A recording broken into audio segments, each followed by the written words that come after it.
People won't adjust the way they distribute love because they make not only receiving love about them, they make giving love about them. Your husband says, baby, I'm finna buy you a Versace purse. And you're like, babe, I don't want no Versace purse. No, I'm getting you one. The reason he wants to do it is so he can post online that he bought it for you. It's not about you. It's about somebody celebrating what he did for you. That's selfishness. So when we talk about loving one another, we're supposed to be figuring out, how do I fuel you? And if I properly fuel you, you should be asking in reciprocity of maturity, how do you fuel me? Which means what Jesus said about marriage is law. Jesus said marriage is for the mature. He didn't say it was for the horny. He didn't say it is for the lonely. He didn't say it was for the financially struggling. And he did not mention your biological clock. He said it is for the mature. Maturity represents wisdom. Maturity represents restraint. Maturity represents I do what I have to do even when I don't want to do it. And many people will say, well, you don't know how she treats me. I don't know how she treats you, but I do know what you're responsible for. When we talk about marriage, the big word we got to use now is maturity, and ask myself, babe, what do you want? Baby, I want quality time. If you're an antsy person who don't like to sit still, that's hard. Oh, we got to go somewhere. So you got to carve that out in your brain. All right, on Tuesday, I'm going to take her to her favorite restaurant, Golden Corral. Baby, go down that line and get everything you want. Country fried. Basically, yeah, marriage is for the mature. I had a post up the other day, and it was like sometimes marriage is 50-50, 70-30, 80-20. You're going to laugh, you're going to cry, you're going to fight, you're going to get along. And people are like, that's not how a marriage is supposed to be. I'm like, what world do you live in where marriages don't have ups and downs and you have to meet and compromise and balance each other out and find out what that person needs? You just need to know who you're dealing with and try to grow. A lot of times, and this has to go back to what we were talking about before. If you have a fixed mindset, I can't change. I am who I am. That person has to work around me. Then it's not going to work. But if you have a growth mindset where I can improve myself, I can become a better wife, a better husband, a better person in a relationship, a better parent, then you have a chance. You have a shot at making a successful marriage, because keeping a marriage is much harder than just getting married. So that's a totally different thing. But people are not willing to grow and grow up and mature and let things go and pick your battles. Even with your kids, you got to do that. So you definitely have to do that in a relationship. But you have to know who you're dealing with, know yourself, be self-aware, and just try to avoid a lot of the problems by being self-aware. Marriage is work. This is coming from a person who was married, divorced, but I got married young. When you marry young, your mindset is totally different. How you view things is totally different. And then you grow and you realize that, damn, I had some work to do. So then you go into different relationships and you find the things that you don't like, and then you change. But marriage is work. And I think people have this misconception of marriage being just like this fun, easy thing, and it's not. It's a legit job. Now, there are fun aspects, but if you're not willing to work with your partner, it's just no point of being married. Yes, I definitely agree. Marriage is for the mature. I was definitely looking to be married, like in a younger space, and I still want to be married, of course. But I was just saying, like, I was trying to kind of rush into it, thinking like, oh, I'm ready for marriage, stuff like that. But now the things that I've learned and stuff, I'm kind of glad I didn't get married earlier, because I'm pretty sure it wouldn't have made it. It wouldn't have lasted. So I'm glad I'm in a space now where I've done that work, and now I'm ready to make I can communicate my expectations better, and I can be a better partner and stuff. So now I'm actually in a better space to be married. So yeah, it definitely would take that maturity. Now I didn't really get the video's example where he was talking about like, you get her a bag, you got to be grateful for the bag or something like that. But I mean, maybe he was talking about like just letting your partner lead, or letting your partner, I guess, do for you whatever their love language is. I know that's like a trigger word or whatever, but like, I guess letting your partner be in their love language, and I guess what makes them feel good. But I don't know. I just don't think the material aspect of it has anything to do with maturity of marriage. But I don't know. That one part was just kind of confusing. Part of my maturity in accepting is accepting the nature of a woman. And in a marriage, you have to accept, like, she's gonna do dumb shit, you gonna do dumb shit, She ain't gonna like what you do. You ain't gonna like what, it's a lot of things that you're not going to like about the person that you actually picked. And that is, for what I got from the video, maturity. And that's where the women or children ideology came from. Because if I can accept my daughter just running around spazzing out, crying, or not wanting to listen, and I don't want to kick her out the house or whatever, just per se, why can't I give my woman the same type of grace? Because that's the thing. If you don't accept, if you have a little person that no matter what they do, you gonna deal with it, why can't you do the same thing with this other little person walking around your house? You ready to kick her ass out? Like, no, you got to be mature enough to accept.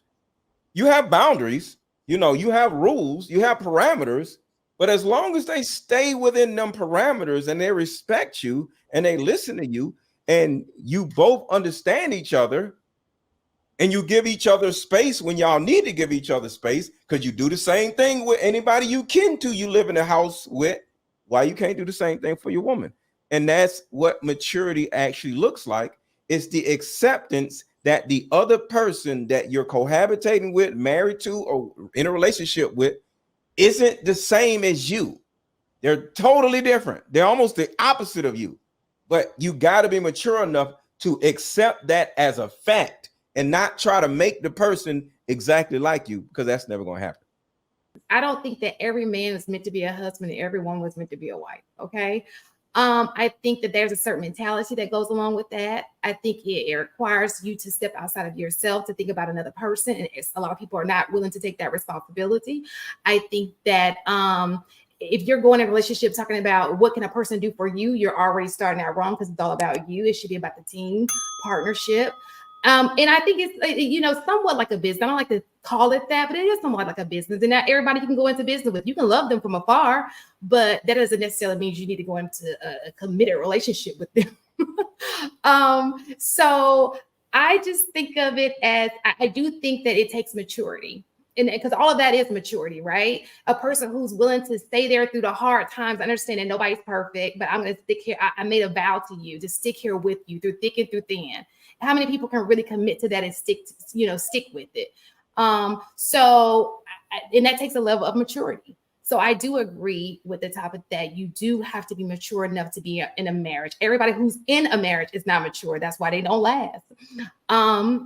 But yeah. I was married. I married young.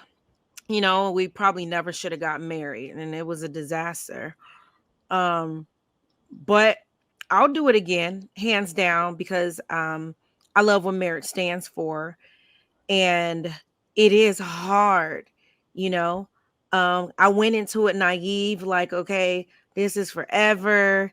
We gonna fight through this. We gonna work through everything. I got your back, you got my back. But in reality, it takes two. And if both of you don't feel that way, it won't work. One person cannot carry the marriage, like both people got to be willing to work just as hard for y'all to be together. And then it's sad because we in a society where, we don't have a lot of examples, especially Black couples that are staying married. We kind of put, a lot of celebrities and stuff on these pedestals, like, I want a marriage like, such and such. I mean, I'm still rooting for her, and I think they're going to last forever, Obama, Michelle. But really think about it. Who else is there? I guess we could say Russell, Sierra, but there ain't really a whole lot of examples. And let's be honest, I can't speak for everybody on this panel, but ain't nobody in my family married right now, and half of them never got married. My parents were never married. My brothers aren't married. I think two of my aunts, might have just got married, in their 60s. So, it's hard out here because people, I don't think, marry with the same intentions that they did years ago. People marry like, hell, if it don't work out, I'm gonna go ahead and divorce, and I'm gonna go find me another one. And that's not what it's about. So you just got to find somebody that you share values with, you share morals with, and that's willing to fight just as hard as you for y'all to stay together. Because when I do it again, it really is for life. So I'm gonna pick carefully. I'll take as long as it takes, and that's my take on it. Emotional maturity is key. Maturity overall in a multitude of aspects is key in any relationship, and especially in a marriage. So, I mean, I totally agree. No one person should carry the relationship on their back, but shit happens. You know what I mean? And I feel like oftentimes that can go in either person's favor, like depending upon what's going on in a household or in a marriage. Somebody gets sick, somebody loses a job, and I'm just saying from a multitude of aspects, not necessarily just financial or physical, but like just a multitude of things that could happen that could affect you negatively. And you have to be strong enough and mature enough, I think, to be able to take that on when the other person isn't, because that's what a marriage is about. You know what I mean? Being there for each other throughout it all. So it is key. I agree. Yeah, I agree with him. His marriage is for people who are mature, being people who are fully developed, mentally, emotionally, ready for marriage, being able to be responsible adults, having enough experience to make sound decisions.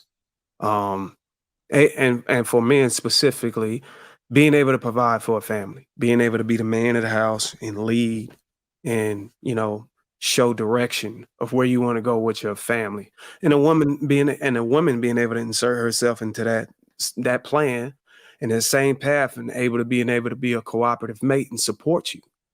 And it's all about communicating expectations. Whenever you mature and you're actually ready to get in marriage, the way to make it successful and the way to make it last is communicating with your spouse about how you want to cooperate. You have some spouses that want to take care of, resources together evenly. And then you got couples that want to, I'm going to take care of the resources and I just need you to do X, Y, and Z for me. You know what I'm saying? I think specifically for a woman, I think that where they drop the ball is that they don't want to be a helpmeet. And I think that y'all are y'all changing the terms by saying that's more like a pick me or something like that. But I don't think it is. But I think women lack the ability to be a helpmeet in these days because you got women trying to be equal and putting themselves on the same playing field. So they don't really want to play a supportive role in the marriage. They want to have an even amount of say so on the direction of the marriage. And that's where, we drop the ball at. So